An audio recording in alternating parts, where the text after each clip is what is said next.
Hello friends, IP camera training series को आगे बढ़ाते हुए एक और वीडियो आपके लिए लेकर आया हूं, जिसमें हम जानेंगे ऑप्टिकल फाइबर के ऊपर सीसीटीवी कैमरा कैसे वर्क करता है या फिर सीसीटीवी कैमरे में हम ऑप्टिकल फाइबर का यूज कब, कैसे और क्यों करते हैं। इन सारी चीजों के बारे में डिटेल्स में जानने वाले हैं। सो वीडियो को लास्ट तक जरूर देखिएगा ताकि आपको भी ऑप्टिकल फाइबर से जुड़ी कंप्लीट इंफॉर्मेशन मिल सके। मैं हूं शाकिब, आप देख रहे हैं मेरा यूट्यूब चैनल शाकिब टेक। हमारे इस यूट्यूब चैनल के ऊपर सिक्योरिटी सर्वेलेंस सिस्टम से रिलेटेड जैसे CCTV camera, access control, video door phone system, access point system, boom barrier, intercom, EPBX से रिलेटेड सारी इंफॉर्मेशन आपको मिलेगी। तो चलिए without wasting any more time इस वीडियो को स्टार्ट करते हैं। तो चलिए हम ऑप्टिकल फाइबर के कॉन्सेप्ट को एक एग्जाम्पल के थ्रू समझते हैं। ये जो राइट साइड में दिख रहा है आपको, ये हमने एक आईपी कैमरा लिया है। उसके बाद ये हमारा ये जो है ये एनवीआर लिया है हमने, और फिर एनवीआर के जस्ट पास हमने एक स्विच कनेक्ट किया है, और इस एनवीआर से लेकर कैमरे का जो डिस्टेंस है वो अराउंड 500 मीटर है। तो जब भी सीसीटीवी कैमरे के अंदर लॉन्ग डिस्टेंस की बात आती है, लॉन्ग डिस्टेंस के ऊपर हमें सीसीटीवी कैमरा कनेक्ट करना होता है, तो वैसे केस में हम ऑप्टिकल फाइबर यानी फाइबर केबल का इस्तेमाल करते हैं। तो जब भी आप फाइबर केबल का इस्तेमाल करते हैं, उस केस में आपको एक एडिशनल डिवाइस की जरूरत पड़ती है। उस डिवाइस को हम बोलते हैं मीडिया कन्वर्टर। ये जो दिख रहा है आपको, ये बेसिकली ये मीडिया कन्वर्टर है। जब भी आप मीडिया कन्वर्टर परचेज करते हैं तो उसके अंदर एक पेयर के साथ वो आता है, जिसमें एक होता है ट्रांसमीटर और एक होता है रिसीवर। जो ट्रांसमीटर वाला पार्ट होता है वो उसका इस्तेमाल हम कैमरे एंड में, कैमरे साइड में करते हैं, और जो जो रिसीवर वाला पार्ट है, रिसीवर वाला जो पार्ट है उसको हम एनवीआर साइड पे इस्तेमाल करते हैं। ये जो मीडिया कन्वर्टर, इसके अंदर आपको दो पोर्ट देखने के लिए मिलेगा। एक पोर्ट जो आपका है वो RJ45 का पोर्ट, ये देखिए आपको दिख रहा होगा।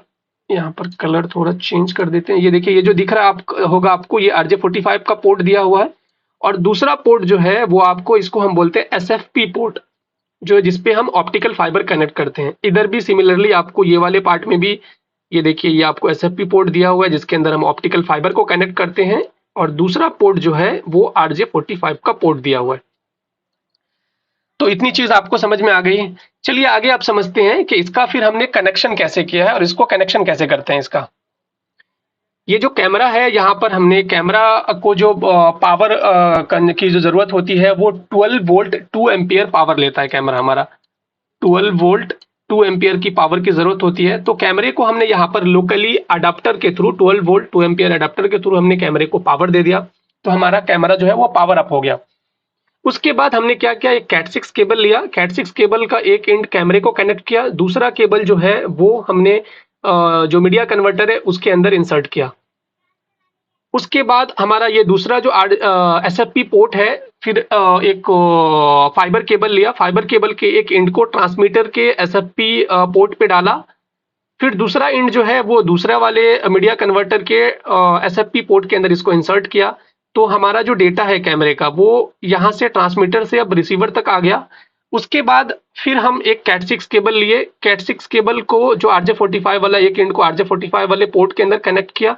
दूसरा पोर्ट जो है, अगर आप चाहें तो इसको डायरेक्ट एनवीआर में भी कनेक्ट कर सकते हैं, या फिर अगर आप चाहे, अगर आपने स्विच लिया है तो ये जो कैट6 केबल है उसको आप स्विच के अंदर डाल दें, और फिर यहाँ से एक कैट6 केबल के थ्रू आप एनवीआर को इस तरीके से कनेक्ट कर सकते हैं।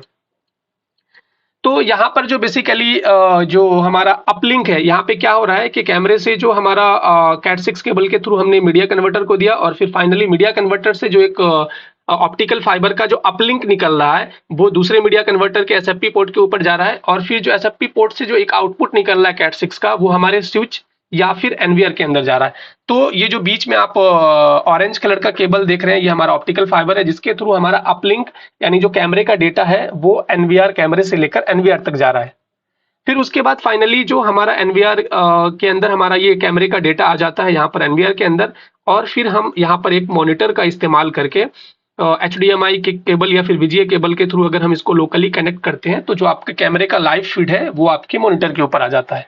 अगर आप इसको राउटर से कनेक्ट कर रखा है एनवीआर को, तो आपका राउटर ऑनलाइन हो जाता है, फिर आप उसको किसी भी रिमोट लोकेशन से भी आप अपने कैमरे को व्यू कर सकते हैं। चलिए एक दूसरे एग्जांपल से इस ऑप्टिकल फाइबर के कॉन्सेप्ट को और अच्छे से समझते हैं।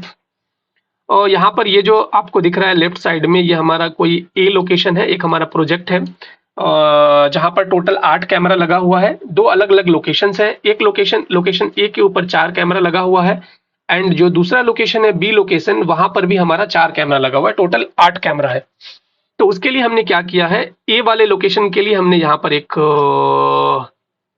पीओई स्विच लिया है, फिर एक जिस पीओई स्विच से हमने चारों कैमरे को कनेक्ट कर दिया। बी लोकेशन पे भी 4 कैमरा है, तो यहाँ पर हमने 4 पोर्ट का एक पीओई स्विच लिया है और इस पीओई स्विच के थ्रू चारों भी कैमरे को कनेक्ट कर दिया है। उसके बाद ये बी लोकेशन से जो हमारा और ए लोकेशन से जो एनवीआर का डिस्टेंस है वो है 500 मीटर, 500 मीटर है। और फिर बी लोकेशन से जो ये हमारा जो पीओई स्विच है या फिर कैमरा है, उससे जो एनवीआर का जो डिस्टेंस है वो 600 मीटर है। तो आपको पता है हमने लास्ट वाले एग्जाम्पल में बताया था, जब भी हमें लॉन्ग डिस्टेंस की बात आती है तो उस केस में हम ऑप्टिकल फाइबर का इस्तेमाल करते हैं। तो दोनों भी केस में हमें अपलिंक जो है ऑप्टिकल फाइबर का इस्तेमाल करना होगा। तो यहाँ पर हमने ये जो केबल दिख रहा है आपको ऑप्टिकल फाइबर, ये एक फिर बीच में हमने एक स्विच कनेक्ट किया है। एक स्विच यहाँ पर इसके लिए लिया है कि जो हमारा ए लोकेशन से जो अपलिंक आएगा वो इस स्विच के अंदर कनेक्ट हो जाएगा, और फिर बी लोकेशन से जो आएगा अपलिंक वो भी इस स्विच के अंदर कनेक्ट होगा, और फाइनली जो हमारा अपलिंक वाला एक केबल होगा वो एनवीआर के अंदर आकर कनेक्ट हो जाएगा। चलिए इसके कनेक्शन को समझते हैं।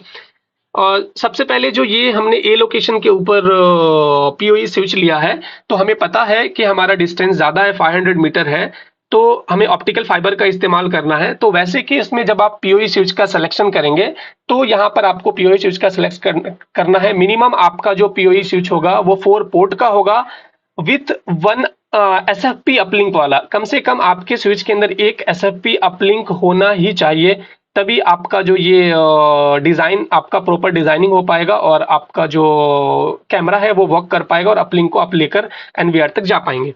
वैसे ही यहाँ पर भी जो हमने लिया है 4 कैमरा कनेक्ट किया है, तो मिनिमम आपका 4 पोर्ट का पीओई स्विच होना चाहिए और उसके अंदर एक एसएफपी पोर्ट का अपलिंक होना चाहिए, ताकि उस अपलिंक पोर्ट के थ्रू आप अपने डेटा को एनवीआर तक लेकर जा सके।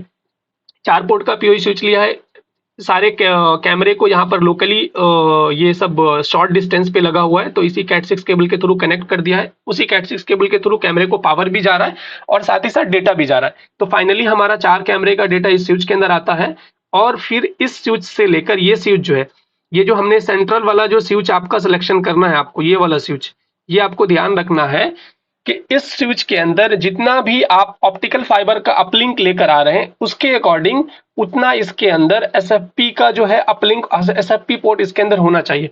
सपोज दैट यहाँ पर अभी मेरा 2 अपलिंक आ रहा है 2 अलग अलग स्विच से, तो ये जो स्विच होगा हमारा, इसके अंदर मिनिमम 2 एसएफपी पोर्ट होना ही चाहिए, तभी हमारा जो 2 अलग अलग पीओई स्विच से अपलिंक आ रहा है वो कनेक्ट हो पाएगा। अगर आपके केस में 4 है तो आपको मिनिमम जो है जो सेंट्रलाइज वाला स्विच होगा, जो एनवीआर के पास जो आपका स्विच होगा, वो आपको 4 एसएफपी पोर्ट वाला आपको लेना होगा। तो ये चीज आपको ध्यान में रखना है, ये कॉन्सेप्ट को, जितना आपका अपलिंक आएगा उसके अकॉर्डिंग जो एनवीआर के पास आप स्विच रखने वाले हैं उसके अंदर उतना एसएफपी पोर्ट होना चाहिए।